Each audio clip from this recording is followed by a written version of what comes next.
in some culture. Yeah, I don't know if those cultures are doing the right thing. Yeah, well, I don't know. There's cultures that fuck their kids too. You know, like True. the Papua New Guinea, the horrible shit, the semen warriors. You know that story. Like you can't ever say like a culture does it must be good. Yeah. Like who the hell knows? Well, I'm just saying if there's kids, because I would think if you told me, I think it's you can become a good person without it. right. You think meditation is key. If you're not you think you have to be meditating. You know, I think everybody needs a different thing. And unfortunately, because I think it would be great if there was like one size fits all. Like, hey, take mushrooms, you'll be a better person. I don't think that's real. Just like I don't think there's one diet fit all, one exercise program fit all, one interests and hobbies category that fits all. It doesn't work. Like people, we vary so fucking much, man. Right. We're the same thing, but we vary so much. There's people that do things every day that you and I couldn't imagine doing once. And Yeah. they do it every day with glee. And we're terrified of it, or we find it boring, or we just completely uninterested. And other people, it's their whole life. You think you have to just accept who you are and not resist who you are. You got to find who you are, cultivate who you are, and you can, in some ways, you can create who you are in that you can choose to be better at things, choose to be a better person, choose to be a better comedian, choose to be a better athlete. You can choose to be better at things, and you literally change who you are. Like whoever Michael Jordan was before he played basketball is not the same guy that became Michael Jordan, the Hall of Famer, who's one of the greatest athletes of all time. That guy became something. He made himself, turned himself through will and effort and thought and hard work, changed who he is.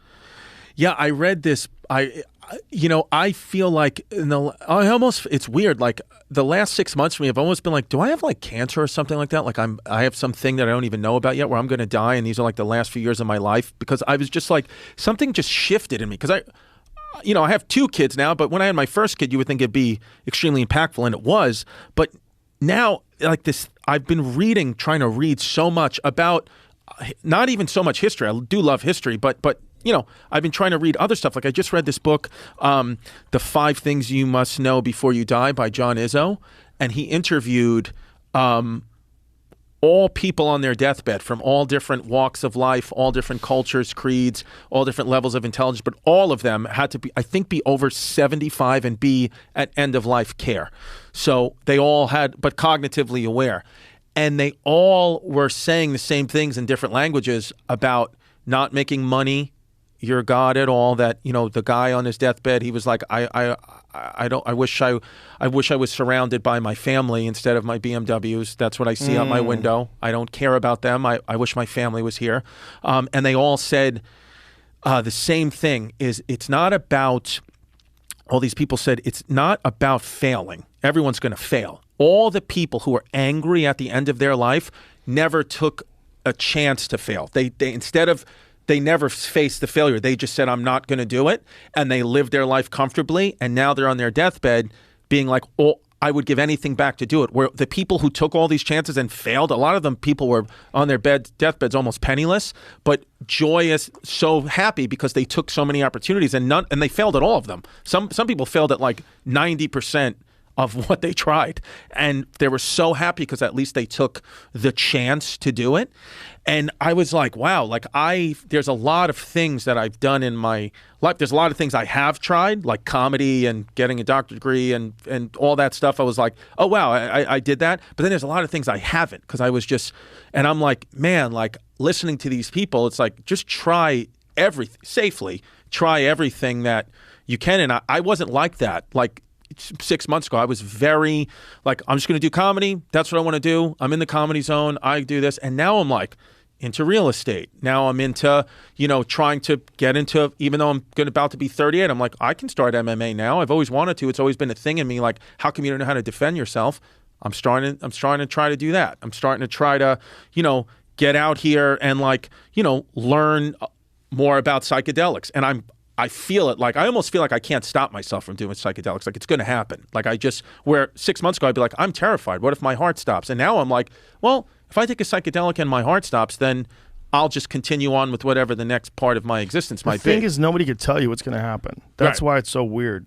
but it's probably a part of why humans became humans. Right. I mean, there's a guy named Terence McKenna who had a theory about the evolution of man, and it involved mushrooms. They called it the stoned ape theory.